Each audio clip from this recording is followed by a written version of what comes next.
অংশটাই আমার বিশেষভাবে জানবার যে আহ, দুর্ঘটনা হয়ে গেল, তারপরে সরকারকে আমরা যেই অবস্থায় দেখলাম, বিশেষ করে যদি আমরা মানে চিহ্নিত করি কোন কোন মন্ত্রণালয় এখানে কাজ করবার কথা। শিক্ষা মন্ত্রণালয় যেহেতু স্কুলের উপরে বা এইচএসসি পরীক্ষা সেটি নিয়ে সিদ্ধান্ত, স্বাস্থ্য মন্ত্রণালয় চিকিৎসা আহতদের সেই অবস্থা, প্রতিরক্ষা মন্ত্রণালয় বিমান দুর্ঘটনা যেহেতু, এবং স্বরাষ্ট্র মন্ত্রণালয়। মোটা দাগে মনে হয় এই চারটা মন্ত্রণালয় বিশেষভাবে এবং একদম সুনির্দিষ্টভাবে সংশ্লিষ্ট এই ঘটনা। আপনার কাছে জানতে চাই আসলে কোন মন্ত্রণালয়ের ভূমিকা বা কার ভূমিকা আপনি কেমন দেখলেন? প্রতিরক্ষা মন্ত্রণালয় তো সরাসরি কিছু করে না। প্রতিরক্ষা মন্ত্রণালয়ের অধীনে যে বাহিনীগুলি আছে তারা আসলে ব্যবস্থা নেয়, এবং যে বাহিনী আক্রান্ত হয় বা যে বাহিনীতে দুর্ঘটনা ঘটে তারাই মূলত এগিয়ে গিয়ে ব্যবস্থা নিয়ে থাকেন। তাদের ব্যবস্থা নেওয়ার মধ্যে থাকে হচ্ছে ড্যামেজ এরিয়াটা সিকিউর করা। ওইখানে যদি কোনো সরকারি যন্ত্রপাতি থাকে, যেমন ধরেন এখানে বিমানটা আছে, সেই বিমানের ধ্বংসাবশেষ চিহ্নিত করে সেটা নিয়ে যাওয়া।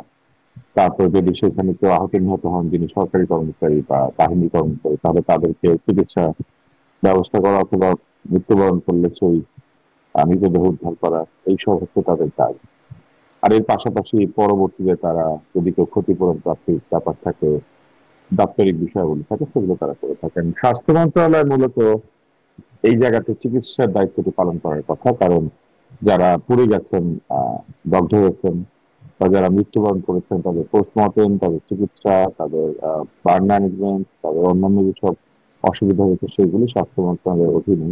এইখানে বাকি যে মন্ত্রণালয়গুলির কথা আপনি বলেছেন তারাও আসলে তাদের যার যার দায় দায়িত্ব মন্ত্রণালয়ের অধীনস্থ যে প্রতিষ্ঠানগুলি আছে তাদের সঙ্গে মিলে কাজ করেন। তবে সবচেয়ে বেশি দরকার হচ্ছে কোঅর্ডিনেশন, এবং কোঅর্ডিনেশনটি করে থাকে সাধারণত এই ধরনের জাতীয় দুর্যোগের প্রধান উপদেষ্টা বা প্রধানমন্ত্রীর কার্যালয়। আসলে প্রধানমন্ত্রীর কার্যালয় সাধারণত এইসব জিনিস এগিয়ে আসেন এবং তারা কোঅর্ডিনেট করেন। আর ডিজাস্টার ম্যানেজ করার জন্য আসলে স্পেশালাইজ লোকজন আছেন সরকারে, তারা এইসব কাজ করছেন। এটাই হচ্ছে স্বাভাবিক প্রোটোকল আর কি। এইখানে ধরেন কিছুটা আপনি যেটা বলেছেন শিক্ষা মন্ত্রণালয়ের বিষয় আছে, কারণ এটা পড়েছে হুম। একটা স্কুলের উপরে, কলেজের উপরে, এবং সেটা শিক্ষা মন্ত্রণালয়ের আহ দায়িত্বের মধ্যে পড়ে। ছাত্রছাত্রীদের ভালো মন্দ এবং একটা শিক্ষা প্রতিষ্ঠানের শিক্ষকদের ভালো মন্দ, যদিও এটা বেসরকারি স্কুল কিন্তু এটা তাদের মধ্যে পড়ে। আর আরেকটি বিষয় আছে, এটি ঘটেছে ঢাকা সিটি কর্পোরেশনের অধীনস্থ এলাকায়। ঢাকা সিটি কর্পোরেশনের যে কোনো এলাকায় যদি এরকম একটি ঘটনা ঘটে তাহলে সিটি কর্পোরেশনের দায়িত্ব থাকে, মেয়রের দায়িত্ব থাকে, দমকল বাহিনীর দায়িত্ব থাকে। দমকল বাহিনী সেখানে যান, ফায়ার রেস্কিউ করতে যান। আমি লক্ষ্য করেছি যে সিটি কর্পোরেশনের মেয়রের চেহারা আমি দেখি না। উনি কোথায় আছেন আমি ঠিক জানি না, সিটি কর্পোরেশন ওখানে গিয়েছিলেন কিনা। আমি মেয়রের চেহারা কোথাও দেখতে পাই না। এই মেয়র তো এমনিতেই তদবির প্রাপ্ত মেয়র, হুম। তদবিরে উনি বসেছেন ওইখানে। প্রশাসক। তার না, উনি মানে প্রশাসক, মানে কি মেয়রের দায়িত্ব প্রাপ্ত হুম। প্রশাসক। তো উনি তো আসলে তদবিরস্থ, এবং ওনার বিরুদ্ধে অনেক অভিযোগ আছে। তো ওনাকে দেখা গেল না এই জায়গাটাতে, এটা আপত্তিকর। স্বাস্থ্য উপদেষ্টাকে তো একেবারেই কোথাও খুঁজে পাওয়া যাচ্ছে না, এরকম একটা অবস্থা। বরং আমি দেখলাম যে আইন উপদেষ্টা বেশ ওখানে পৌঁছে গেলেন, হয়তো তিনিই প্রধান উপদেষ্টার দপ্তর থেকে ওই সমন্বয়কের মতো চলে গিয়েছিলেন। হুম। আমরা যদি ডাক্তার আব্দুল আর লতিফ স্যার একটা একটা করে মন্ত্রণালয়ের দিকে যাই, স্বাস্থ্য উপদেষ্টাকে দেখা গেল না। মানে তার কোনো বার্তাও কি পাওয়া গেল? মানে তাকে আমরা দেখলাম এদিকে এনসিপি তারও পদত্যাগের জন্য দাবি তুলছেন। আপনি কি মনে করেন যে এনসিপি এরকম? নিয়ে আমরা এনসিপি নিয়ে আমরা পরে কথা বলি। আপনি না, প্রশ্নটা এনসিপি কে করেন নিয়ে কথা স্বাস্থ্য বলবো না, কথা উপদেষ্টার বলবো নিয়ে। তাদের দাবি যে স্বাস্থ্য উপদেষ্টার কি পদত্যাগের মতো অবস্থা আপনার মনে হয়েছে যে এখানে তার পদত্যাগের দাবি তোলা উচিত? না, এই ঘটনায় স্বাস্থ্য উপদেষ্টা পদত্যাগ করা উচিত না। স্বাস্থ্য উপদেষ্টা বহু আগে পদত্যাগ করা উচিত ছিল। উনি এর চেয়ে আরো বড় বড় গাফিলতি করেছেন, সেগুলা নিয়ে ওনার কোনো আলোচনা নাই। এখন হঠাৎ করে এনসিপি তার পদত্যাগ চাইছে, কারণ এনসিপি আসলে এই সরকারকে দুর্বল করতে চাইছে। এনসিপির চায় আরো গ্রিপের মধ্যে একটা সরকার, অর্থাৎ যে সরকারকে তারা কানে ধরে উঠবস করাতে পারবে। এই সরকারকে মোটামুটি তারা কান ধরা ছাড়া উঠবস করায়, কিন্তু ভবিষ্যতে তারা আরেকটা সরকার চায়, বা সরকারের মধ্যে এমন লোকজন চায় যে যা বলবে তাই সত্য। এই জন্য তারা ডক্টর ইউনূসের আস্থা ভাজন বা ডক্টর ইউনূসের প্রিয় বলে যাদেরকে মনে করছে তাদেরকে সরিয়ে দিতে চাইছে। হুম। কারণ এখানে তো কোটা ভিত্তিক সরকার তৈরি হয়েছে, তারা সেটা স্বীকার করেছে যে এটা নাকি ডক্টর ইউনূসের ভাই বেরাদের কোটা বা তার তার পছন্দের কোটা। তো তারা আসলে চাচ্ছে সেই পছন্দের কোটার লোকজন সরে যাক, তাদের পছন্দের কোটার লোকজন ঢুকুক আর কি। এটা তাদের একটা পরিকল্পনা, এই জন্য যে তারা মনে করছে, আমার ধারণা, তো সরকারকে আরো নিয়ন্ত্রণের মধ্যে নিয়ে আসতে পারলে আরো ইচ্ছা মতো তাদের পক্ষে পদযাত্রার যে নিরাপত্তা, গুলি চালানো ইত্যাদি নানান জিনিসপত্র তারা করাতে পারবে। জি। মানে স্বাস্থ্য উপদেষ্টাকে আপনি বলছেন যে এই মুহূর্তে তার পদত্যাগ আগেই আরো আসা উচিত ছিল, কিন্তু তাকে আমরা একদমই কোথাও কোনো মানে কোথাও দেখছি না, তিনি আছেন তো? আর নিশ্চয়ই আছেন কোথাও, না থাকার তো কোনো কারণ নাই। হয়তো দেখেন বিদেশে গিয়ে বসে আছেন, চিকিৎসা নিচ্ছেন, এটাও হতে পারে, মানে যে কোনো কিছু হতে পারে। কোনো তো বক্তব্য পাওয়া যাচ্ছে না, উনি হয়তো সেটাই, আছেন, সেই জন্য আমরা প্রশ্নটা জানি না। করছি। আচ্ছা, এবারে শিক্ষা উপদেষ্টার বিষয়ে তিনি এক গণমাধ্যমে কথা বলেছেন, তাকে প্রশ্ন করা হয়েছিল যে আপনার পদত্যাগের বিষয়ে ছাত্রদের দাবি ছিল। তিনি বলছেন তার পদত্যাগের কোনো ইচ্ছা নাই বা সিদ্ধান্ত তিনি নেবেন না, কারণ তিনি তার ভূমিকায় কোনো ব্যত্যয় দেখেন না তার কার্যক্রমে। এই বিষয়ে আপনি তিনি কি বলেন? একটা একটা ব্যর্থ করেছেন। তার উচিত ছিল এই সচিবের কথা না বলে তিনি নিজেই তো সিদ্ধান্তটা দেওয়া উচিত যে পরীক্ষা পরের দিন হবে কি হবে না। আর তার বিরুদ্ধে অভিযোগ এটাই, পরীক্ষা কেন পরের দিন পিছাবে, যে এটা কেন আগে আগে বলে দিল না। আপনি চিন্তা করে দেখেন, এখানে কিছু আহ পরস্পর বিরোধী ব্যাপার আছে।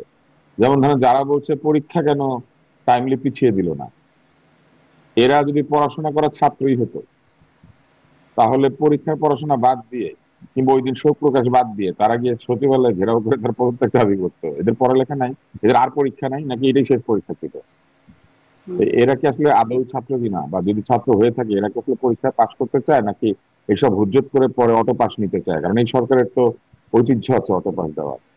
তো আমার অদ্ভুত ভাবে মনে হয়েছে যে একদল পরীক্ষার্থী, একটা পরীক্ষা হয় নাই কিন্তু কেন এটা সময় মতো বললো না, এই দাবিতে এসে সারাদিন ধরে রাস্তায় আন্দোলন করছে। এরা কি আদৌ পরীক্ষার্থী, এরা কি আসলে ছাত্র কিনা? বা আমি বুঝি না। আমি নিজে ছাত্র ছিলাম তো একসময়, আপনিও ছিলেন। আপনি এটা করতেন যদি আপনি দেখতেন যে আপনার পরীক্ষাটা একটা শোকাবহ ঘটনার মধ্যে দিয়ে পিছিয়ে গিয়েছে? হুম। যেটাই হোক, দেরি এখনকার করে ছাত্র তো পিছিয়েছে আসলে বা অনেক যেটাই কিছুই হোক, আপনি করছে কি যেটা সারাদিন আমরা ধরে এরকম করতাম না। করতেন? এখন কথায় কথায় নানান রকম চাপ, পরীক্ষা পেছানোর জন্য কেউ যায় অটো কাহিনী, যার পাসের জন্য, পরীক্ষা আছে, সবাই যে চাপের পরীক্ষা উপরেই রাখছে। দিচ্ছে, না যে পরীক্ষা দিচ্ছে, যার ওই দিন একটা পরীক্ষা দেওয়ার কথা ছিল, সেদিন পরীক্ষাটা হয় নাই এবং দেশে একটা শোকাবহ অবস্থা, সেই অবস্থায় তারা গিয়ে কেন আমার পরীক্ষা দেরি করে পিছাইলি সেই কথা বলে তারা আন্দোলন করছে। তাদের পরের দিন পরীক্ষা নাই, তাদের রেস্টের ব্যাপার নাই, তারা পরীক্ষায় পাশ করতে চায় না, পড়ালেখা নাই, নাকি সব পড়ালেখা মুখস্থ করে ফেলেছে, যে কোনো দিন পরীক্ষা দিতে পারে?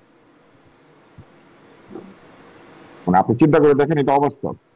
তো আর এই যে অপরাধে বা যে অন্যায় তার পদত্যাগ চাওয়া হচ্ছে, এটা খুবই মামুলি।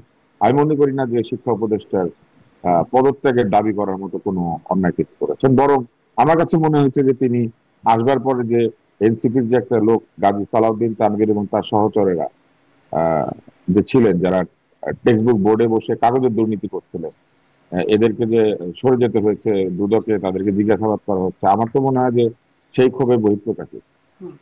কিন্তু তিনি মানে তার পদত্যাগের মতো দোষ আপনি পাচ্ছেন না খুঁজে, কিন্তু মানে এটা কেমন কথা যে রাত ৩টার সময়ে সিদ্ধান্ত আসবে এবং তাকে রাত ফোন করে তিনটায় না, পাওয়া যাবে রাত না, তিনি তিনটায় মানে জানাবেন না, সিদ্ধান্ত জানাবেন দিবেন। ও তথ্য উপদেষ্টা বা যুব ক্রীড়া উপদেষ্টা তার পরবর্তীতে? না না, রাত তিনটায় আপনি আমাকে একটা কথা বলুন, রাত তিনটায় এটা উনি বলেছেন বা জানিয়েছেন ওনার কর্তৃপক্ষ যে উনি আগামী দিন জানান নাই, পরীক্ষা তথ্য হবে না। উপদেষ্টা জানিয়েছেন। না, কিন্তু আপনি কথা বলতে চান, সেটা হচ্ছে যে যেই জানিয়ে থাকুক, পরের দিন কি সবাই পরীক্ষা দিতে হলে গিয়েছিল? অনেকেই নাকি মানে গিয়েছে, কিন্তু সেখানে তাদের হলে গিয়ে অনেক কোথায়, কারা কারা সেটা না, সেই ভিডিও কোথায়? পরীক্ষার্থীরা। হলে গিয়ে তারা, হলে গিয়ে সেই পরীক্ষার্থীরা বসে আছে কাগজ কলম সহ, হলে গিয়ে পরীক্ষা দিতে না পেরে বড় কষ্টে আছে, সেই পরীক্ষার্থীদের ছবি কোথায়? এগুলা আবল তাবল কথা। রাতের তিনটায় বললে কি, রাতের তিনটায় এর আগে কোনো কিছু হয় নাই? রাতের তিনটায় এই সরকারের উপদেষ্টা এসে সংবাদ সম্মেলন করে নাই? তখন তো তারা স্বরাষ্ট্র উপদেষ্টার পদত্যাগ চায় নাই। রাতের তিনটার সময় বাসার মধ্যে যখন স্বরাষ্ট্র উপদেষ্টা লোকজনকে ডেকে নিয়ে একটা প্রেস কনফারেন্সের নামে তামাশা করেছিলেন, তখন তো কেউ তার পদত্যাগ চায় না। এগুলা কোনো কথা না যে রাতের তিনটায় ঘোষণা দিতে হয়, কিন্তু সকালেও আপনি ঘোষণা কি মনে দিতে করেন পারে যে রাত যে ৩টার আজকে সময় যদি পরীক্ষা হবে না? সিদ্ধান্ত জানানো হয়, সব শিক্ষার্থীরা বুঝবে, জানবে যে তাদের পরীক্ষাটা না স্থগিত বুঝলো, হয়েছে? বুঝলো না, ধরেন হলে গিয়ে দেখলো পরীক্ষা হচ্ছে না, তাদের কি হয়েছে? এরা তো হলে গিয়ে দেখছে পরীক্ষা হয় নাই, তারপরে তো বাসায় গিয়ে পড়তে বসে নাই, তারপরে তো রাস্তার মধ্যে গিয়ে গন্ডগোল করছে। হুম। এতই যদি পড়াশোনা করা ছাত্র হইতো, তাহলে তো যে মাত্র শুনেছে পরীক্ষা হচ্ছে না বাসায় গিয়ে পড়াশোনা বসে পড়তো। কেন আমারে জানাইলি না, সেই জন্য তুই চলে যাবি? এটা কোনো যৌক্তিক দাবি নাকি? এইটা আমি মনে করি না যে শিক্ষা উপদেষ্টা পদ থেকে কিন্তু যথেষ্ট এর কারণ। মধ্যে কি কোনো যুক্তি দেখেন না আপনি যে সেটার জন্য তাদের একটা দাবি ছিল যে পরীক্ষা স্থগিত করা হোক, সেটি স্থগিত করা হবে না বলে জানলো তারা, পরের দিন পরীক্ষার হলে গিয়ে কেউ কেউ না, আমি গিয়েছে। এটা যুক্তি দেখি না। পরীক্ষা জেনেছে হবে না, তারপরে বলেছে হবে, তাতে এই জন্য পদত্যাগ করে ফেলবে একটা লোক? এটা একটা বিরাট অপরাধ। হুম। মানে ও একবেলা না জেনে পরীক্ষা হলে গিয়েছে, সেই জন্য শিক্ষা প্রতিষ্ঠানের পদত্যাগ করে ফেলতে হবে? জি। আমি ইশফাক ইলাই চৌধুরী আমাদের সাথে যুক্ত আমি তো হয়েছেন। তার চেয়ে বড় অপরাধ দেখি এটার দাবিতে যে তারা এই পদত্যাগের দাবিতে যে তারা সচিবালয়ের মধ্যে ঢুকে পড়েছে, এটা তো এটা তার নিয়েও চেয়ে আমি একটু বেশি কথা অপরাধ। বলবো যে সচিবালয়ের মধ্যে ঢুকে পড়ে যা একটা কেপিআই এর মধ্যে করা তারা যায়। ঢুকে পড়েছে, একটা কেপিআই এর মধ্যে তারা সবাই ঢুকে পড়েছে, সেটা অপরাধ না? নিশ্চয়ই আর সেখানে এদের এত ইয়ে, এরা এরা পরীক্ষার হলে গিয়ে পরীক্ষা দিতে পারে নাই বলে একেবারে কেন পরীক্ষা দিতে পারলাম না অথবা কেন জানালো না, সেই জন্য লোকের পদত্যাগ চেয়ে রাস্তা ভরে আন্দোলন করতেছে। আর এরা আরেকটা দিন পড়াশোনা করলে পরীক্ষায় 10টা নম্বর বেশি পেতে পারতো, সেই চেষ্টা করছে না। আপনার মনে হয় এটা স্বাভাবিক? এটা কোনো ছাত্রের প্রতিক্রিয়া? মানে এইটা এটাই তো এই বলছিলাম। সরকারের সৃষ্ট যে মব আন্দোলন, হ্যাঁ, এই সরকারের সৃষ্ট যে মব শাসন, মবে চাইলে সব ঠিক, এইটা তার প্রতিক্রিয়া। এই সরকার এদেরকে এটা শিখিয়েছে। এই তো এই এই এই সরকার যদি মব শিখিয়ে থাকে তাহলে তো এটা একটা প্র্যাকটিসের অংশ। মানে আমরা তো প্রায় দেখছি কিছু হলেই কিন্তু এটা তো শিক্ষার্থীরা গিয়ে আন্দোলন সেই করছে, চাপ প্র্যাকটিসের অংশ দিচ্ছে। হিসেবে তো তারা এসে দাবি করলেই শিক্ষা উপদেষ্টা পদত্যাগ করবেন। আমি মোটেও মনে করি না শিক্ষা উপদেষ্টা কিংবা শিক্ষা সচিব দুইজনেরই পদত্যাগ করার মতো কোনো অন্যায় হয়েছে। জি, তারা এটার আমি জন্য সরি আমি বললেই যথেষ্ট। ইশফাক ইলাই চৌধুরী, আপনাকে স্বাগত। আপনার কাছে আমি প্রশ্নে আসবো, তবে ডাক্তার তুষার আপনার কাছে একটু শেষ করি এই অংশটা, যে তাহলে শিক্ষা উপদেষ্টা পরবর্তীতে যখন সাংবাদিকদের সাথে কথা বলছেন তখনও তিনি বলছেন যে শিক্ষা সচিবকে এখান থেকে সরিয়ে দেওয়া হয়েছে, কিভাবে সরিয়ে দেওয়া হচ্ছে সেটা তিনি আসলে এর সাথে সংশ্লিষ্ট না। এই বিষয়টাকেও আপনি কিভাবে দেখেন? সচিবের নিয়োগ তারা উনি দেন না, সচিবের নিয়োগ দেয় জনপ্রশাসন। ফলে জনপ্রশাসন যার দায়িত্বে আছে তারা সচিবকে সরিয়েছে বা কোথাও নিয়ে গিয়েছে, বা প্রধান উপদেষ্টার দপ্তর থেকে কিছু একটা হয়েছে। কিন্তু এটাও খুব অদ্ভুত ব্যাপার, এটা সচিবকে বা সরাতে হবে কেন? এটা কি এমন অপরাধ হয়েছে যে সচিবকে সরিয়ে নিতে হবে এখান থেকে? আর শিক্ষা সচিবকে সরিয়ে নিলে পরবর্তী যিনি আসবেন তিনি নির্ভুল, তিনি আর কোনোদিন কাউকে খেপাবেন না, তিনি সবকিছু আগে আগে বলে দিবেন, পরীক্ষার ডেট উনি হাতে নিয়ে গলায় ঝুলিয়ে ঘুরবেন। মানে এইগুলো আমার কাছে খুবই বিরক্তিকর মনে হয়। এই পুরো প্রক্রিয়াটা বিরক্তিকর। এই শিক্ষা সচিব এবং শিক্ষা উপদেষ্টার পদত্যাগ চাওয়া এবং তাকে ঘিরে যেসব ঘটনায় পুরো প্রক্রিয়াটা খুব বিরক্তিকর। এইটা কোনো হ্যাঁ, গুড কিন্তু এই যে গভর্নেন্স রাত এর 3টার দৃশ্য সময় না, এবং জানানো, এটা এর কোনো মধ্যে কোনো সমস্যা নাই। রাত 3টায় কেন, রাত 2টাতেও জানাতে পারে, সরকার যখন খুশি ঘোষণা দিতে পারে। সরকারের ঘোষণা দেওয়ার জন্য কোনো টাইম আছে নাকি যে রাত 3টা না 2টা? রাত রাত 3টার 3টার সময় সময় ফেসবুকে পরীক্ষার্থীরা, ঘোষণা দেওয়াটা স্বাভাবিক মনে হচ্ছে। না যেখানেই দিক, সরকার যে কোনো জায়গা থেকে ঘোষণা দিতে পারে। সরকার চেষ্টা করবে ভালো জায়গা থেকে ঘোষণা দিতে। রাত আচ্ছা, 3টার সময় আপনি বলেন কোথায় ঘোষণা দিলে ভালো হইতো? রাস্তায় মাইকিং করলে রাত 3টার সময় মানুষের ঘুম ভাঙিয়ে, কিংবা টেলিভিশনে দিলে, টেলিভিশনে তো দিয়েছে রাত 3টার সময়, ঠিক আছে যায় নাই? জি। মানে প্রথম সিদ্ধান্ত আমি আমি এসেছে আমি মাহফুজ এটা আলমের। আমি ইশফাক ইলাই চৌধুরী। জি, না, আপনিও এটা নিয়ে আমি বলি, এটা নিয়েই বলি। যে এটা নিয়েই শুনবো, যেহেতু আপনারও শিক্ষা প্রতিষ্ঠানে কাজ করার হ্যাঁ, অভিজ্ঞতা, হ্যাঁ, শিক্ষার্থীরা পরীক্ষা দিতে আসলে কি হ্যাঁ। হয় সেটা ওই যে রাত আপনি তিনটে বলবেন। জি, রাত 3টার মাইকিং এর মানে এখন তো ফেসবুকে হচ্ছে না। তো আমার মানে অতীতের একটা ঘটনা মনে পড়লো। আমি তখন ক্লাস 8-এর ছাত্র। আইয়ুব খান তখন পাকিস্তানের প্রেসিডেন্ট। তো উনি বলেছিলেন যে পাকিস্তানের কোথাও চাঁদ দেখা গেলে সবাইকে ঈদ করতে হবে, ঠিক আছে? তো আমার মনে আছে আমরা ছোটবেলা, তো তো আমরা উঠে কিন্তু সেহরি খেয়ে ফেলছি। তারপরে মাইকিং হচ্ছে যে পেশাওয়ারের চাঁদ দেখা গেছে। If you see the geography, Peshawar তো আমাদের পশ্চিম, পেশাওয়ারের চাঁদ দেখা গেছে, আগামীকাল ঈদ হবে। তো ওইটা রাত, একটা মফস্বল শহরের রাত 3টার সময় মাইকিং। তো পরের দিন আমার আব্বা পুলিশ অফিসার ছিলেন, তো পুলিশের ওনাকে তো যেতেই হবে। আর এসডিও সাহেব আর ইয়ে 10-12 জন লোক জোগাড় করে আমরা নামাজ পড়লাম, কারণ তার মানে তো সরকারের আদেশ মানা হবে না। তো এটা এটা আমার আমাদের, আব্বা এই গল্পটা বলে। হ্যাঁ, এটা কিন্তু আমার আব্বা এই গল্পটা বলেন জি। আচ্ছা। তো আমরা কিন্তু, আমি কিন্তু উইটনেস টু ইট, আমি তখন ক্লাস 7-এ পড়ি।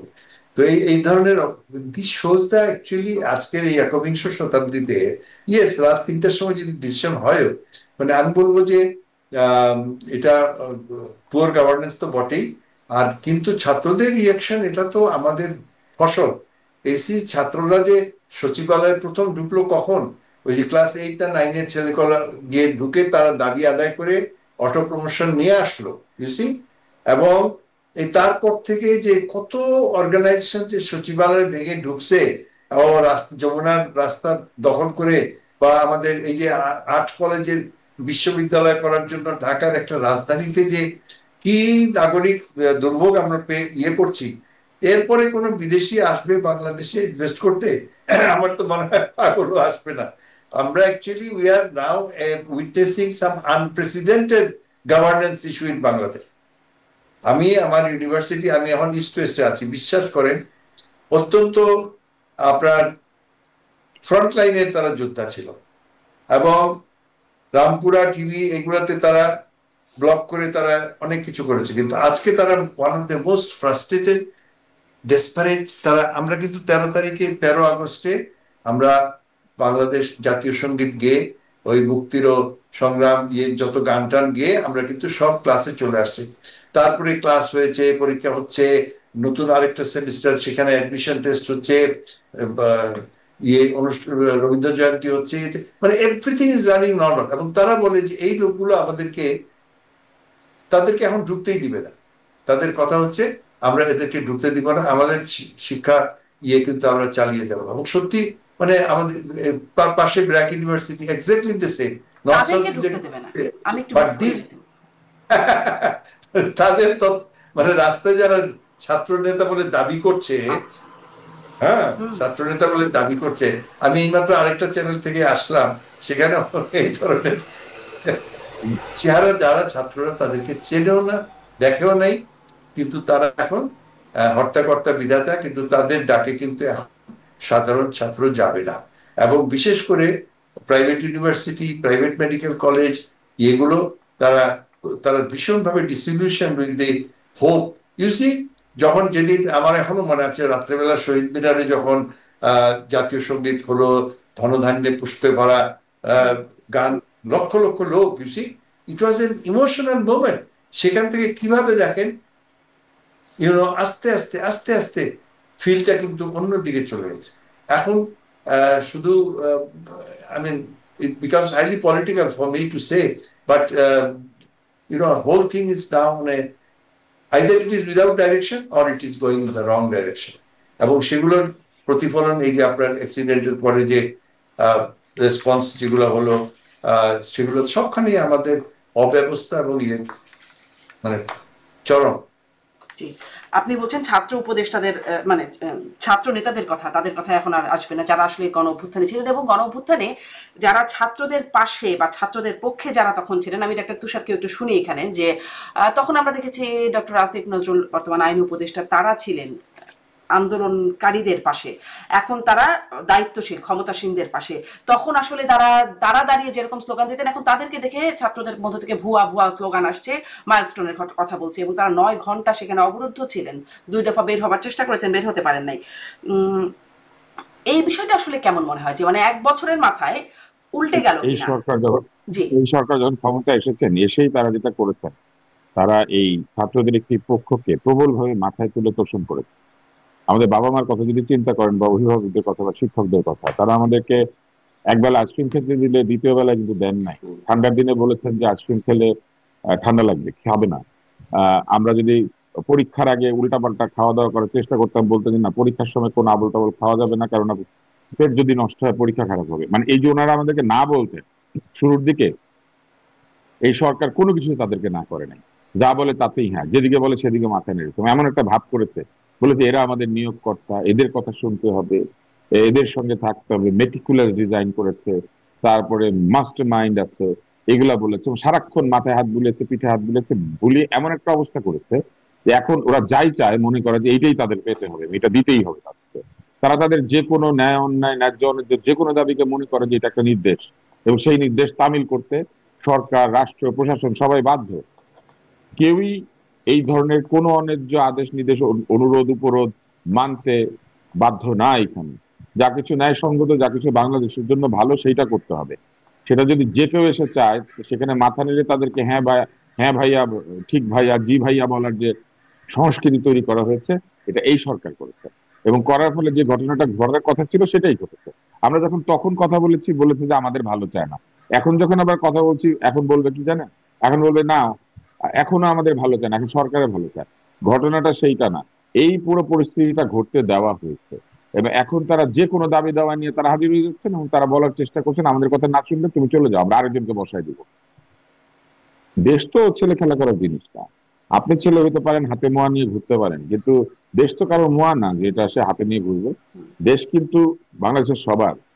এইখানে একজন যেমন পরীক্ষা দিতে না পারলে তার মন খারাপ হয়, আরেকজন সে যদি তার চাকরিতে ঠিক মতো যেতে না পারে তার মন খারাপ হয়, আরেকজন যদি রাস্তায় এইসব কারণে আটকে থেকে হাতে ক্যানুলা নিয়ে হেঁটে যেতে হয় তারও মন খারাপ হয়।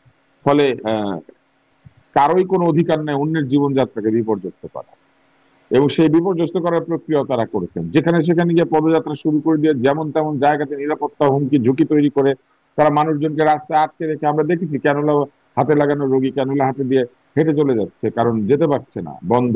আমরা দেখেছি নিরাপত্তার নামে কোটি কোটি টাকা রাষ্ট্রে খরচ করা হচ্ছে। হুম। এত ফেসবুক আছে, এত কিছু আছে, কই?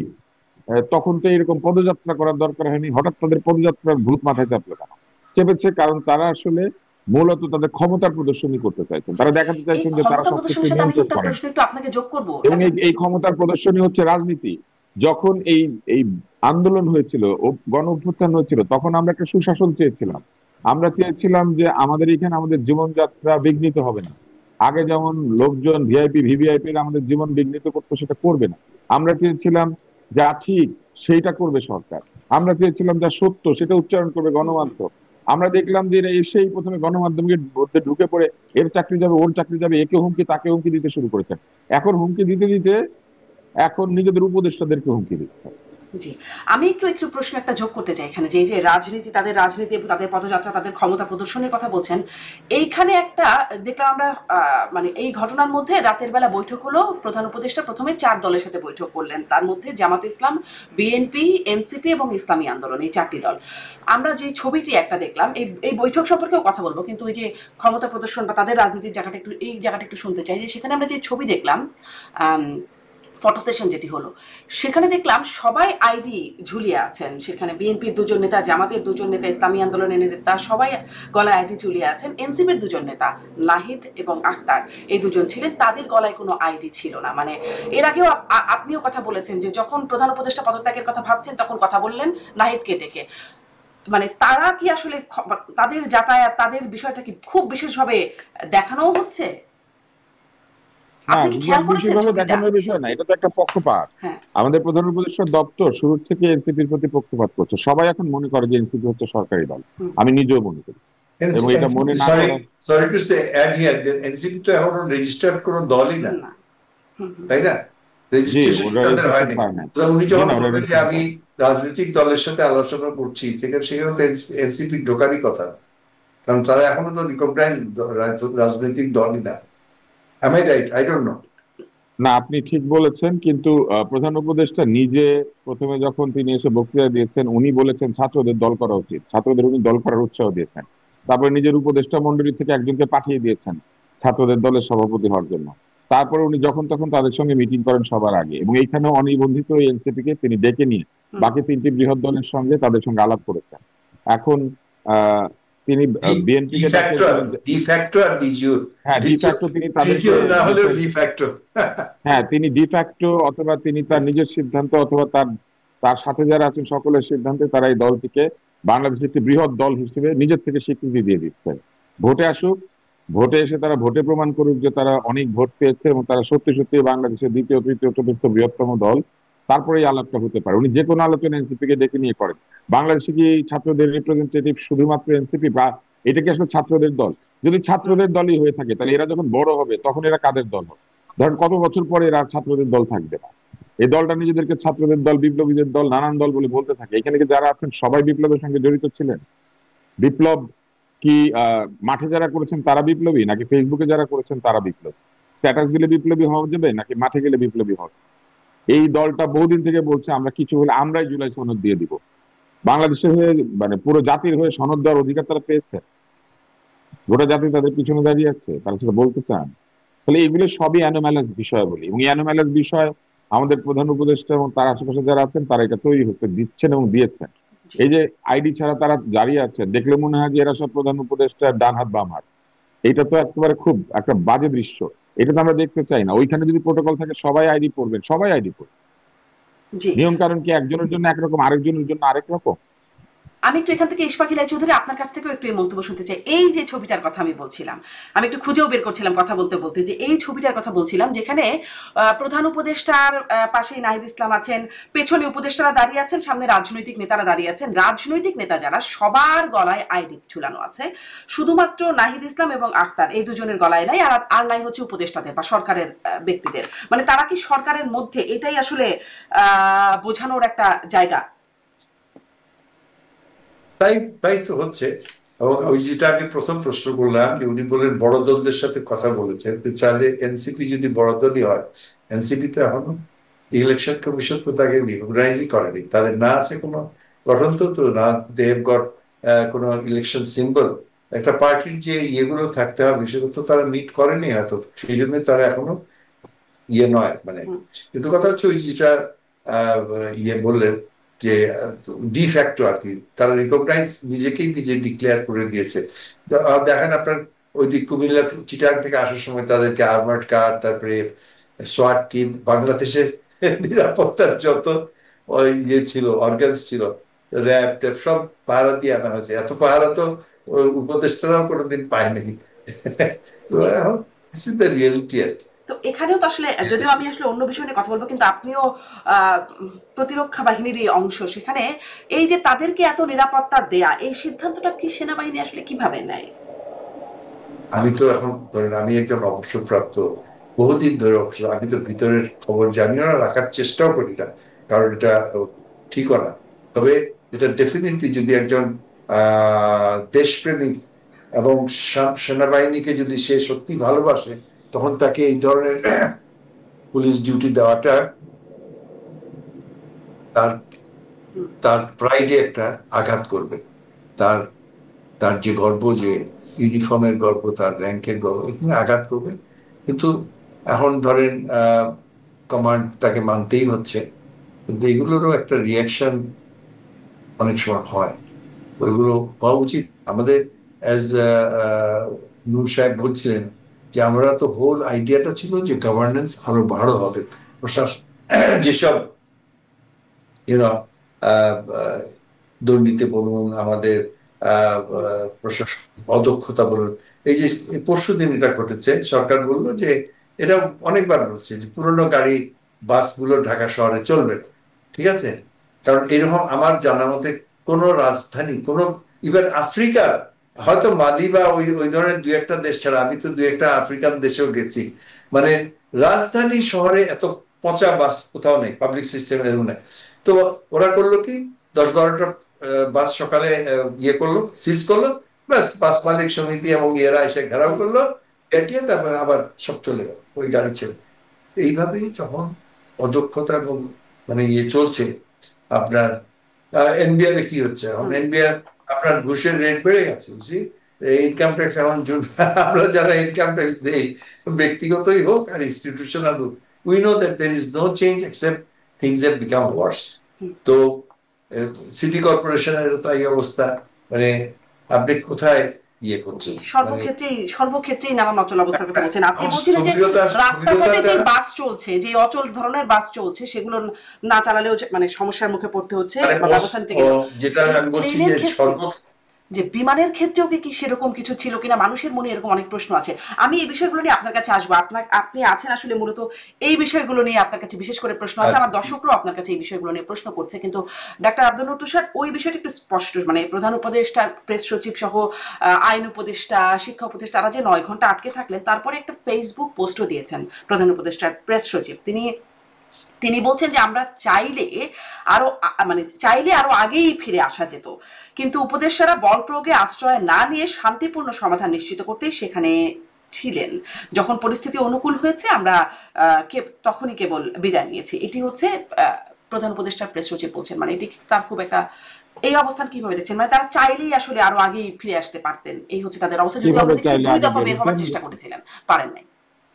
না, চাইলে কিভাবে বেরোতে পারতেন? আপনি বরং ওনাকে ডাকেন আপনার অনুষ্ঠানে, ডেকে জিজ্ঞেস করেন যে চাইলে আপনি বেরোয় আসতে পারলে ভিতরে বসে বসে কি করছিলেন, ভেরেন্ডা ভাবিতে ছিলেন? ওই যে পরিস্থিতি অনুকূলে আসার জন্য যে সময় বসে পড়েছে, পরিস্থিতি অনুকূলে আসার জন্য যে ওনারা ভিতরে বসেছিলেন, ওই 9 ঘন্টা কি করছিলেন? ভেরেন্ডা ভাবছিলেন? জিজ্ঞেস করেন। উনি তো ওখানে বসে বসে ভেরেন্ডাই ভাবছিলেন, কেননা গোপালগঞ্জে আটকে থাকলে 2 ঘন্টার মধ্যে বেরিয়ে আসতে হয়, ওখানে গুলি চালাইতে হয়। আর এখানে আটকে গেলে পরে 9 ঘন্টা বসে থাকে। ওনাকে 90 ঘন্টা আটকে রাখলে এখান থেকে উনি বেরোতো না, 90 ঘন্টা ওখানে বসে থাকতো ভেরেন্ডা ভাবছে। কারণ উনি তো এটাকে প্রেশার গ্রুপ বলেছে। ওনাকে যে কোনোখানে আটকে রাখলে 90 ঘন্টা আটকে রাখা উচিত, কারণ উনি তো প্রেশারে আছে, ভালো প্রেশারে, হাই প্রেশারে আছে। হ্যাঁ, এমনিতে প্রেশার সহ্য। তো ওনাকে জিজ্ঞেস করা উচিত। আপনি তাকে ডাকেন না কেন আপনার অনুষ্ঠানে? ডেকে তাকে জিজ্ঞেস করেন না যে 9 ঘন্টার আগে আপনি বেরোয় আসতে পারলে কিভাবে বেরোয় আসতেন, কি দিয়ে, কোন জাদু মন্ত্র বলে? তাহলে ভিতরে ভিতরে বসেছিলেন কেন? ওইখানে বসে সরকারের অন্য ধ্বংসের সময় ধ্বংস করছিলেন কেন? মানে 9 ঘন্টা পরেও এসেছেন নিরাপত্তা বাহিনীর সহায়তায়, দেখেছি। যে সহায়তায় বেরো, ওনারা তো নিরাপত্তা বাহিনীর সহায়তা ছাড়া এখন কোথাও যাইতে পারে না। ওনাদের যে রাজনৈতিক দলটা বানিয়েছেন তারা তো তাদের প্রতীক হওয়া উচিত এপিসি, পার্সোনাল ক্যারিয়ার। তারা এই প্রতীকের জন্য আন্দোলন করতে পারেন, কারণ মানুষ এই প্রতীকের সঙ্গে তাদেরকে যুক্ত করে ফেলেছে। জি, আমি আরেকটু আসলে এই এই বিষয়টা নিয়ে আরেকটু কথা বলবো। আমার দর্শকরা যে প্রশ্নগুলো করছেন, আমি ইশফাক ইলাহি চৌধুরী আপনার কাছে, বিমান হামলা, আলী আকবর নামের একজন লিখছেন, বিমান হামলা পরিকল্পিত না হলে দরজার সামনে পড়বে কেন? এটা না হলে লাশ গুম করা হবে কেন? মানে মানুষের মনে এই প্রশ্নগুলো আসছে, আপনি কি বলবেন এই প্রশ্নগুলো নিয়ে?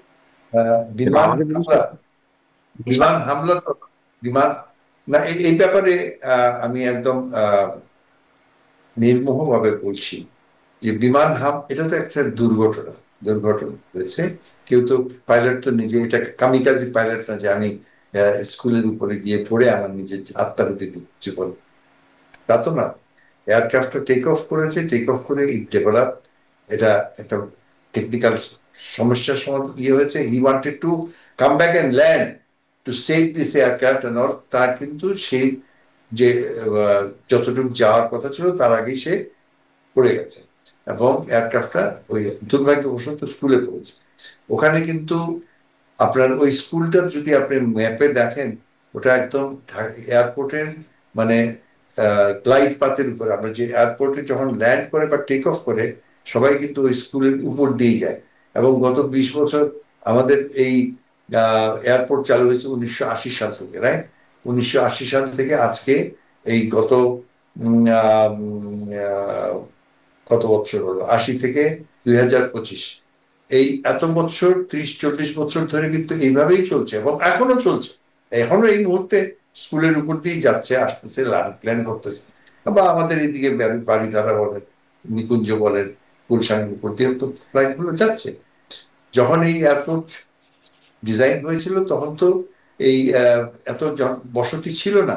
এই হোল আপনার বিয়ন্ড ক্যান্টনমেন্ট বা এই গুলশানও তখন, গুলশান বানানিও খুবই বিরল ছিল আর কি, জনবিরল এলাকা। কিন্তু এখন হয়ে গেছে ঘনবসতি, যেটা আমরা বারবার, আমি যখন এয়ারফোর্সে ছিলাম, আমরা বারবার সরকারকে বলেছি যে এই এয়ারপোর্ট যদি দিনকে দিন এটা আরো বেশি বিজি হয়ে যাচ্ছে, তো আমরা হয় এয়ারফোর্স একটা আলাদা ঘাঁটি করুক ঢাকা, কারণ you see remember this thing, যে ঢাকা হচ্ছে আমাদের সেন্টার অফ গ্র্যাভিটি, আমাদের রাজধানী, এবং একমাত্র ঢাকাতেই আমাদের রিয়েল ফাইটার্স আছে। হ্যাঁ, তো এখন এই ঢাকাতে যদি না থাকতে হয়, তো ঢাকার আশেপাশে থাকতে হবে।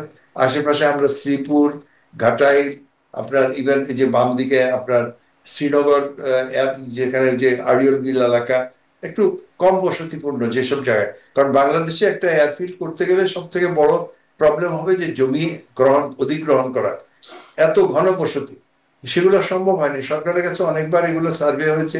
একবার তো প্রায় ফিক্সড হয়ে গিয়েছিল যে আমরা এই আড়িয়ল বিলে যাব, ওখানে ইন্টারন্যাশনাল এয়ারপোর্ট করার কথা ছিল, কিন্তু এই স্থানীয়রা আন্দোলন করলো, আন্দোলন করে পুলিশের গুলি হলো, 1-2 জন মারা গেল, সরকার বললো যাও, এখানে আমরা করবো না। এইটাকেই আমরা আরো যে থার্ড টার্মিনাল বানানো হলো। কিন্তু কথা হলো টার্মিনাল বানালেন, কিন্তু আমার এই এয়ারপোর্টে তো মাত্র একটা runway. You see, it is not an international standard international airport. এখানে যদি মনে করেন আপনি একটা এয়ারক্রাফটে যদি টায়ার বাস্ট হয় ল্যান্ড করতে গিয়ে, এবং এয়ারপোর্ট যদি রানওয়ের উপরে আটকা পড়ে, তাহলে যে বাকিরা এয়ারক্রাফট থাকবে, হয় তাদেরকে চিটাগাং যেতে হবে, নয় কলকাতা যেতে হবে, নয় সিলেট যেতে হবে। দিস ইন্টারন্যাশনাল এয়ারপোর্ট এটা নয় ওই অফ দ্যাট স্ট্যান্ডার্ড, এবং কোনো জায়গাও নেই। আপনি করবেন এটা। এই যে এয়ারক্রাফটটা যেটা হলো, এটা খুবই দুঃখজনক। ধরেন এটা যদি ওই স্কুলে না পড়ে ডানে, এখানে ঠিক এইরকম জায়গায় কিন্তু আজকে থেকে প্রায় 25 বছর আগে একটা ফোকার ফ্রেন্ডশিপ, যেখানে আমি নামটা বলেছি, মহিলা ক্যাপ্টেন ছিলেন, রোকসানা পারভিন। হ্যাঁ, রোকসানা, ইয়েস। তখন কিন্তু এগুলো সব জলাভূমি ছিল। ওই প্লেনটা আপনার রাত্রিবেলা ঝড় বৃষ্টি হচ্ছিল, বৃষ্টিতে ওখানে ডুবে গেছে এবং সব মারা গেছে, প্যাসেঞ্জার মারা গেছে আমাদের। কিন্তু এখন ওই ডোবা নাই, সব আপনার বিল্ট আপ এরিয়া হয়েছে এবং অনেক হাই রাইজ। তাহলে কি আসলে সেই আড়িয়াল বিলে হবার যে সিদ্ধান্তটা হচ্ছিল, সেটি আসলে খুব মানে যৌক্তিক বা উপযুক্ত একটা সিদ্ধান্ত ছিল সেই সময় স্থানীয়, এবং তখন বিএনপি আর কি সংসদে ছিলেন। আমার মনে পড়ে যে তখন তৎকালীন প্রধানমন্ত্রী বলেছিলেন যে বিরোধী দলের দাবি মেনে নিলাম, একরকম ক্ষোভের সাথে। আমি জানি না কারা দাবি করেছে, স্থানীয় ওখানে বড় বড় আপনার মাছের ঘের আছে, হ্যাঁ, ওখানে কিছু প্রভাবশালী লোকরা এগুলো কন্ট্রোল করে, তারাই এইসব অর্গানাইজ করেছে। কিন্তু আমাদের প্ল্যান ছিল এত সুন্দর একটা রানওয়ে হতো, আপনার ওই ওয়াটার বডি রেখে ওয়াটার বডিকে অ্যাকচুয়ালি আরো সুন্দর করে ওয়াটার বডি থাকতো, আপনার মাছও থাকতো, ওখানে রিসর্ট হতে পারতো, ওখানে হোটেল হতে পারতো। সেটা একটা খুব ভালো সিদ্ধান্ত ছিল। প্ল্যান ছিল যে মেট্রো রেল দিয়ে। সংক্ষেপে আরেকটু শুনতে চাই যে সেটি একটি ভালো সিদ্ধান্ত, দুটো সিদ্ধান্ত নিয়ে তৎকালীন সরকারের, কারণ সেই রেস তো এখনো চলছে। এই একটা সিদ্ধান্ত যে আরিয়ল বিলে হবার সিদ্ধান্তটা হলে খুব সঠিক বা যৌক্তিক ছিল বলছেন আপনি। আরেকটা হচ্ছে যে এই যে বিমানগুলো কেনার যে সিদ্ধান্ত। ওকে বিমানের কথা আমাদের প্ল্যান ছিল, দেখেন 8টা আমি তখন ডাইরেক্টর এয়ার ডিফেন্স ছিলাম, 98-এর দিকে আমরা 8টা MiG-29 কিনলাম। ওকে, তো কথা ছিল এই 8টা MiG-29, তারপরে আরো 8টা কিনে একটা স্কোয়াড্রন হবে, তারপরে MiG-29 আরো উন্নত ভার্সন, এবং তারপরে কন্টিনিউয়াস। কিন্তু তখন বলা হলো যে এই এয়ারক্রাফট এত সফিস্টিকেটেড, বাংলাদেশের এটা চালাতে পারবে না, এটা মেনটেনেন্স করতে পারবে না, এটা 1 মিনিটে বাংলাদেশের আকাশ সীমা, নানান ধরনের অদ্ভুত কথাবার্তা। কিন্তু দেখেন আজকে পর্যন্ত ওই 8টা এয়ারক্রাফট, এখনো 8টা এয়ারক্রাফট আছে। ইউসি হয়তো মাঝে মাঝে আনসার্ভিসেবল থাকে, বা 6টা 7টা 4টা 5টা সবসময় থাকে। একটা by the grace of God of mighty একটা অ্যাক্সিডেন্টও হয়নি।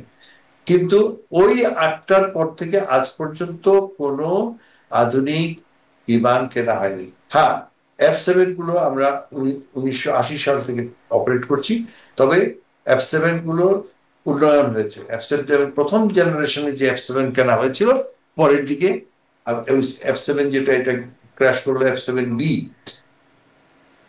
বাংলাদেশের জন্য তারা একটা স্পেশাল ইয়ে করেছিল, অ্যারোডাইনামিক্সে কিছু চেঞ্জ হয়েছে, এভিয়নিক্সে ওয়েস্টার্ন এভিয়নিক্স লাগানো হয়েছে, রেডার লাগানো হয়েছে, এবং it is an upgraded version. So well against মানে it can still operate for another 10-15 years, কারণ একটা এয়ারক্রাফটের একটা লাইফ সাইকেল থাকে সাধারণত 25 থেকে 30 বছর। অ্যাবসলিউটলি আপনি যদি প্রপার মেনটেনেন্স করেন কোনো অসুবিধা নেই।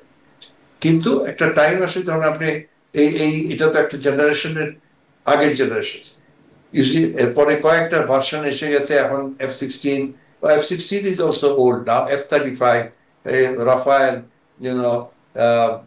রাশিয়ান সুখোই, এগুলো these are the aircraft, Chinese J-10, J-11, তো এগুলো বারবার এয়ারফোর্স থেকে কিন্তু প্রপোজাল গেছে, কিন্তু আনফর্চুনেটলি আমি এটা অন্যান্য চ্যানেলেও বলেছি যে 3টা বাহিনীর মধ্যে আমি একদম ডিসপ্যাশনেটলি বলছি যে এয়ারফোর্স হয়তো তার কেসটা ওইরকম স্ট্রং ভাবে দেয়নি।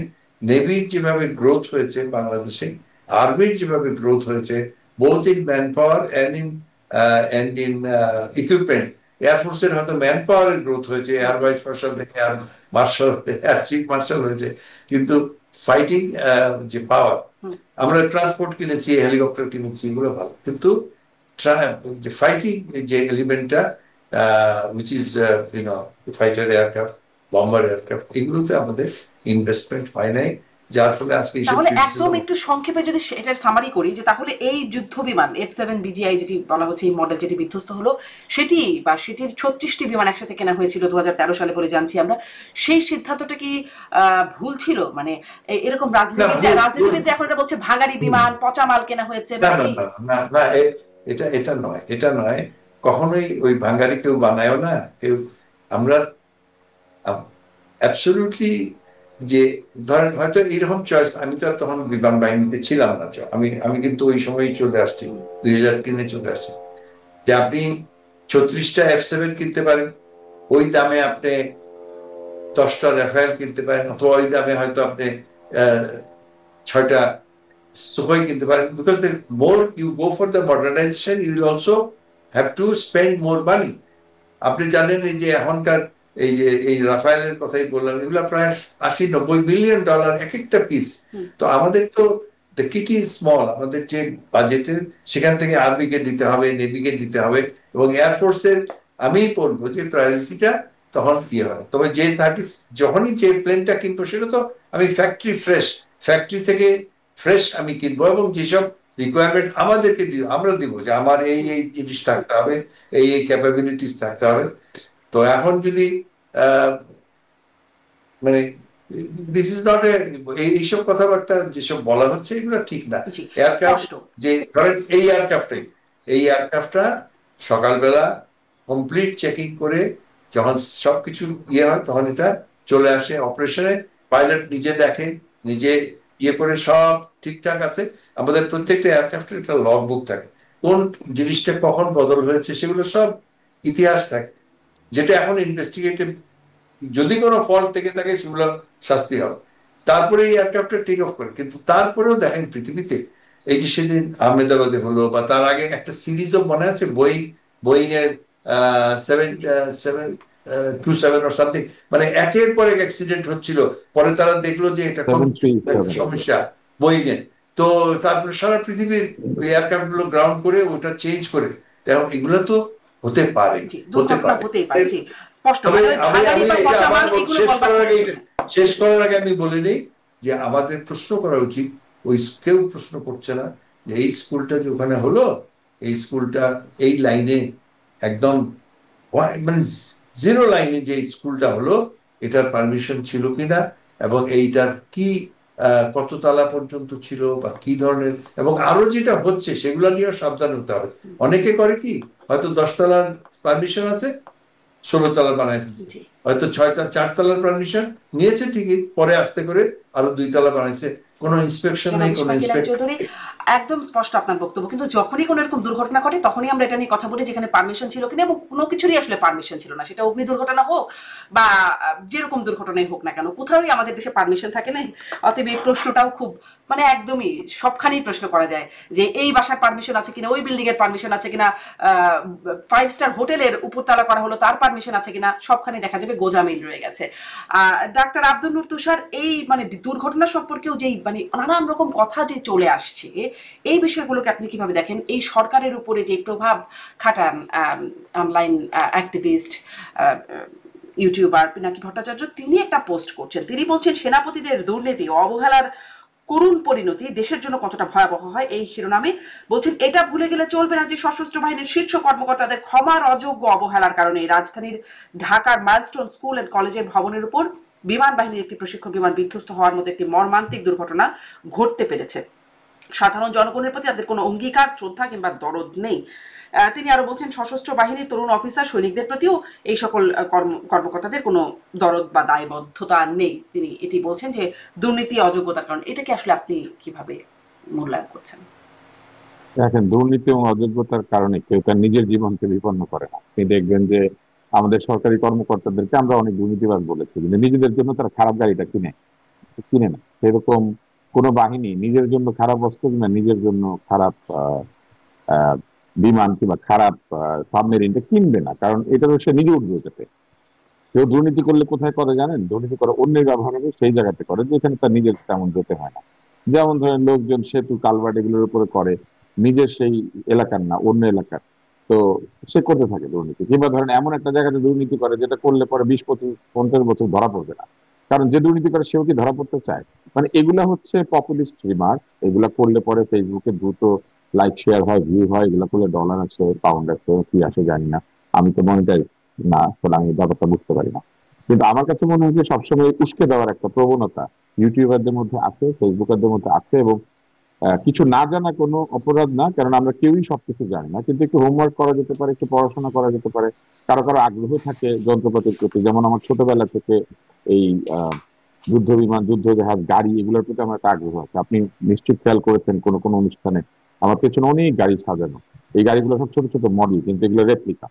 হ্যাঁ, আমি এই এই রেপ্লিকা কালেক্ট করতে পছন্দ করি। এরকম শখ থাকলে কারো শখের লোকজন এসে এখানে কথাবার্তা দু একটা বলতে পারলেও পারতে পারে, কিন্তু এগুলো তো কোনো স্পেশালিস্টের মতামত না। আমি যেটা বলি এটা কোনো স্পেশালিস্টের মতামত? এইখানে স্পেশালিস্টের মতামত দিয়েছেন একটু আগে ইশফাক সাহেব, উনি হচ্ছেন স্পেশালিস্ট, বিকজ উনি এই বিমানটি উনি জানেন, এটার মধ্যে উনি শুনেছেন, এটা ইনি ধরেছেন। আমি শুধু বাইরে থেকে আমার এই শখের গল্প করতে পারি। তো এই দুইটা কিন্তু কখনো এক হবে না। কিন্তু আমি লক্ষ্য করেছি যে এই শখের গল্পকাররা ফেসবুকে এসে যা বলেন সেটাই আইন কানুন নিয়ম ইতিহাস সব হয়ে যায়। এই প্রশ্নটা খুবই লেজিটিমেট যে একটা ল্যান্ডিং পাথওয়েতে কি কারণে এরকম বহুতল ভবন তৈরি হবে এবং পাশে আবাসিক এলাকা তৈরি হবে। আপনি দেখেন নিকুঞ্জ নামে একটা আবাসিক এলাকা, সেখানে সব ভিআইপিরা থাকে। এটাও কিন্তু একেবারে এয়ারপোর্টের কোল ঘেঁষে। এবং এয়ারপোর্টের কোল ঘেঁষে আরেকটা হচ্ছে রানওয়ে সিটি, সেটা একেবারে রানওয়ের সাথে। তো এইরকম যে আবাসিক এলাকার পারমিশন দিয়েছেন যারা, এরা তো আর সেনাবাহিনীর লোক না। এই আবাসিক এলাকার পারমিশন গুলি দিয়েছেন সিভিলিয়ান প্রশাসন। এবং এই প্রশাসন এগুলো পারমিশন দেওয়ার সঙ্গে আলোচনা করেছেন কয়তলা হবে, কি হবে, তাদের টেকনিক্যাল নলেজ আছে। আমাদের এই বিমানবন্দরটার কিন্তু একটা বড় ব্যাপার আছে, এইখানে যুদ্ধজাহাজ যে রানওয়ে ইউজ করে, সে একই রানওয়েতে আবার কমার্শিয়াল এয়ারলাইনেরও সেখানেই নামে। এবং আমরা যখন উড়ে যাই এই বিমানবন্দর থেকে, আমরা কিন্তু দেখতে পাই সারিবদ্ধ বিমান বাহিনীর প্লেন সাজানো আছে, হেলিকপ্টার সাজানো আছে। আমরা প্রায় একটা মানে সামরিক বেসামরিক কোলাবোরেশনের মধ্যে দিয়ে এই এয়ারপোর্টটা চলে, আমার কাছে যেটা মনে হয়েছে। এবং এই এয়ারপোর্টটার মধ্যে অনেক অবৈজ্ঞানিক কাণ্ড কারখানা করা হয়েছে। আমি আপনাকে একটা মজার জিনিস বলি, এই কয়েকদিন পরে দেখবেন কিছু রাজনৈতিক দল গিয়ে হাজির হবে। নতুন যে টার্মিনালটা হয়েছে, এটার সামনে একটা কার পার্কিং আছে, সেই কার পার্কিংটার একটা ঢাকনা আছে, সেই ঢাকনার মধ্যে শাপলা আছে। আপনি এনসিপি কে শাপলা দিয়ে দেন, 2 দিন পরে লোকে বলবে এই শাপলা তুলে ফেলতে হবে, এটা একটা দলের প্রতীক। মানে এইগুলো হচ্ছে আমাদের সমস্যা, আমরা কোনো কাজ ভেবে করি না, আমরা সব কাজ হচ্ছে করে ভাবি। তো যে ঘটনাটি ঘটেছে এটা একটা দুর্ঘটনা, এইটার পিছনে ষড়যন্ত্র খোঁজার কোনো কারণ নেই। কেননা আহ ষড়যন্ত্র করে কেউ পাইলটের জীবন বিপন্ন করে না, কেউ মানুষের জীবন বিপন্ন করে না এইভাবে, যেখানে বিপন্ন হলে পরে বিরাট কেলেঙ্কারি হওয়ার সম্ভাবনা আছে। ষড়যন্ত্রকারীরা কেলেঙ্কারির দায় নিজের ঘাড়ে নিবে কেন? ফলে এটা কোনোভাবে আমি মনে করি না যে আমাদের আহ, বাহিনীর কাউকে এই এই দুর্ঘটনার জন্য দায়ী করা হচ্ছে। কোনো ব্যক্তি দায়ী হতে পারে, এগুলো কোনো ব্যক্তি যারা, দায়ী হতে পারে। সরি আমি একটু ইন্টারাপ্ট জি। করি, এগুলো যারা করছে তারা দেশের, আমি শত্রুই বলবো, কারণ উস্কানিমূলক বক্তব্য, এখানে সবাই যার যার পজিশন থেকে ছুটে গেছে। আমি যেটা একটু আগে আরেকটা চ্যানেলে বললাম যে আমাদের এয়ারফোর্সের রেস্কিউ হেলিকপ্টার উইদিন মিনিটস তারা ওখানে গেছে, আমাদের ফায়ার ফাইটিং, এয়ারফোর্সের ফায়ার ফাইটিং গেছে, সিভিল এভিয়েশন এয়ারপোর্ট থেকে গেছে, এবং সিভিলের ফায়ার ফাইটিং সেখানে গেছে, রেস্কিউ করেছে। এবং বরঞ্চ প্রবলেম করেছেন আমাদের সাধারণ জনগণ, তো হাজার হাজার লোক ছুটে গেছে, তারা একটা ক্রিয়েট, বাংলাদেশে এটা হয়, একটা ক্রাউড সেখানে কন্ট্রোল করতে হয়েছে, সেটা পুলিশ করেছে। এবং আমাদের হসপিটালগুলো দেখেন, যদিও আমরা অনেক ডাক্তারদের ক্রিটিসাইজ করি বা ইয়ে করি, কিন্তু হসপিটালগুলোর সঙ্গে সঙ্গে তারা মানে অ্যাক্টিভেট হয়ে গেছে। যারা ছুটিতে ছিল, যারা শহরে ছিল, তারা যার যার হসপিটালে তারা চলে গেছে। আর বিশেষ করে তো বার্ন ইউনিট, মানে হ্যাটস অফ টু, মানে আমাদের স্যালিউট করা উচিত, এই ধরনের একটা ইনস্টিটিউশন বাংলাদেশে আছে। তারা অ্যাবসলিউটলি সঙ্গে সঙ্গে গিয়ার্ড আপ হয়ে গেছে। কিন্তু বার্ন ইউনিটের গিয়ে অবস্ট্রাকশন কারা করেছে বললে তো বলবেন যে রাজনীতি করে, কিন্তু এই আমাদের রাজনীতিবিদরা সেখানে গিয়ে তাদের ক্যামেরা সহ, তাদের ইয়ে সহ, তারা যেখানে তারা রিকোয়েস্ট করছে, প্লিজ আপনারা যাইয়েন না, এখানে জার্ম ফ্রি কন্ডিশন, এদের সব থেকে ভালনারেবল, কিন্তু আমরা গেছি। কিন্তু যাদের দায়িত্ব তারা ঠিকই করছে, আমাদের ডাক্তাররা, নার্সরা, আমাদের ইয়ে এই যে ভলান্টিয়ার্স যারা ছিল নানান সিভিল ইয়ে থেকে, দে হ্যাভ ডান ওয়ান্ডারফুল। তাই এবং আমার আমার মনে হয় এই ধরনের যে উনি যেসব বক্তব্য দিয়ে থাকেন, এগুলো আসলে দেশের মধ্যে একটা আরো অশান্তির সৃষ্টি করার একটা দুরভিসন্ধি ছাড়া আমি আর কিছু বলবো না। এবং দেখেন এই পুরো ঘটনাটার মধ্যে বলা হচ্ছে যে এটা অমুকের দুর্নীতি, তমুকের দায়। এটা কোনো ব্যক্তির অসুবিধা হতে পারে, ধরেন কেউ মেনটেনেন্স করেছে, হয়তো একটা ভুল করেছে, হয়তো একটা জিনিস ওভারলুক হয়েছে, হয়তো কোনো একটা যন্ত্র পুরনো হয়ে গিয়েছিল, অথবা ওই মুহূর্তে কাজ করে নাই। কেননা যন্ত্র তো কোনো দেবতার নিয়ন্ত্রণ, মানে দেবতা না, জানেন সে যে কোনো ভুল করে। এটা বোধহয় প্রায় 20-25 বছর আগে হয়েছিল জাপান এয়ারলাইন্স এর একটা ইয়েতে, এয়ারক্রাফট, ওর যে পিছনে এলিরন থাকে সেখানে কয়েকটা স্ক্রু টেকনিশিয়ান ভুল করেছে, আকাশে সেই এলিরন খুলে যাওয়াতে অনেকক্ষণ ওইটা ফ্লাই করে আলটিমেটলি সমস্ত প্যাসেঞ্জার মারা গেছিল। তো এটা হ্যাঁ, কি ষড়যন্ত্র? ভুল হতে পারে, এরকম ভুল হয়। যেমন এটি নিশ্চয়ই তদন্ত চলছে, আমাদের এয়ার চিফ যেমন মার্শাল এই যে তিনিও বোয়িং বলেছেন এর যে তদন্ত। এটারও তো বোয়িং এর যে ম্যাক্স যে বিমানগুলি একাধিকবার দুর্ঘটনায় পড়লো, এটার কথাই এটা একটা বলছিলাম, সেন্সরের বোয়িং এর প্রবলেম। এটা একটা সেন্সরের প্রবলেম। এই সেন্সরটা যেটা করতো সেটা হচ্ছে যে যখন প্লেন ক্লাইম্ব করে, তখন এই সেন্সরটা তাকে তার উচ্চতা সম্পর্কে ধারণা দিত। এই সেন্সরটা রং ইনফরমেশন দিয়েছে, প্লেন ক্লাইম্ব করছে কিন্তু পাইলট ইনফরমেশন পাচ্ছে যে প্লেনটা পড়ে যাচ্ছে। সো পাইলট কি করছে, সেটাকে আরো ক্লাইম্ব করাচ্ছে, এবং মানে ক্লাইম্ব করতে করতে এই প্লেন স্টল করেছে, যে crash। এবং প্লেন স্টল করেছে। কারণ আপনি যদি একটা নির্দিষ্ট অ্যাঙ্গেলের চেয়ে বেশি প্লেনকে ক্লাইম্ব করিয়ে দেন, তাহলে প্লেন স্টল করে, এবং তখন প্লেনটা পড়ে গিয়েছে। এবং এটা সম্পূর্ণ একটা সেন্সরের ত্রুটি, এবং এই সেন্সরটা কেন ত্রুটিগ্রস্ত হয়েছিল, ওয়াশ করার সময় এই সেন্সরের উপরে যে পানি এবং অন্যান্য বিষয় ব্যবহার করা হয়েছিল, সেইটা এই সেন্সরটাকে যে ক্ষতি করে, সেইটা তাদের কোনো ধারণার মধ্যে ছিল না। এবং অতি সামান্য কারণে ইথিওপিয়ান এয়ারলাইন্সের একটা নতুন প্লেন পড়ে গিয়েছিল। এবং এই একই জিনিস কিন্তু আমাদের এশিয়াতে একটা এয়ারলাইন্সে হয়েছে, এটা পড়ে গিয়েছিল, আমার মনে মানে হয় টাইগার। নিশ্চয়ই আমাদের এই ঘটনাটাও, এই দুর্ঘটনাটার পেছনেও কিছু কারণ আছে কিনা তদন্ত করলে সেটি বেরিয়ে আসবে। আপনারা বলছেন যে হ্যাঁ, কিন্তু এই প্রচারণাগুলোকে সেটার জন্য তো জি সঠিক সেটার জন্য তো প্রচারণা বলে কোনোদিন মনে এটা করছেন। বলতে পারেন না যে গোটা বাহিনী দায়ী, দীর্ঘদিন জি ধরে চলে আসা সকল, তাহলে তো সব প্লেন পড়ে যাইতো, জি একটা পড়বে কেন? এগুলো স্পষ্ট ঠিক না। স্পষ্ট আমরা যেন ভুলভাবে কাউকে দোষী না করি। আর এই প্লেনটার ব্যাপারে যেটা বলা হচ্ছে যে এটার অমুক সময় এটা বানানো ডিসকন্টিনিউড হয়ে গিয়েছে। হ্যাঁ, তো iPhone 7 ডিসকন্টিনিউড হয়ে গিয়েছে, কিন্তু যাদের হাতে iPhone 7 আছে সব নষ্ট হয়ে গিয়েছে। মেনটেনেন্স করলে কিন্তু মানুষ, আমার যেমন iPhone 7 না, iPhone 6 কাজ করছে এখনো পর্যন্ত। তো যারা এগুলা কিনেন তারা কিন্তু 20-30 বছর এটাকে চালান। আমেরিকান প্রেসিডেন্ট কিন্তু 747 উঠে, 747 কিন্তু ডিসকন্টিনিউ, কিন্তু হ্যাঁ, ওনারটা মেনটেন। আমি জানি না আমি ঠিক বলছি কিনা, ঈশ্বর অ্যাবসলিউটলি রাইট, অ্যাবসলিউটলি রাইট। এই আমেরিকার যে প্রেসিডেন্ট 747 আমরা চলে কেন? আমরা আমাদের এই এয়ারক্রাফটে যেটা ক্র্যাশ করলো, ধরেন আপনি, আমরা তো 13 বছর পুরনো, জানেন আপনি, জেগুয়ার 45 ইয়ার্স ওল্ড, সারা পৃথিবীতে আর কেউ ইউ করে না। এবং ইন্ডিয়ান এয়ারফোর্সে এই জেগুয়ার গুলো প্রাইমারিলি রাখা হয়েছে anti shipping role. It has got anti shipping missiles, এবং they are suppose to go and attack enemy ships in the sea. তো ultimately it exactly. Will be replaced. ওরা MiG-29 এর নেভালাইজড ভার্সন কিনছে, কিন্তু যতদিন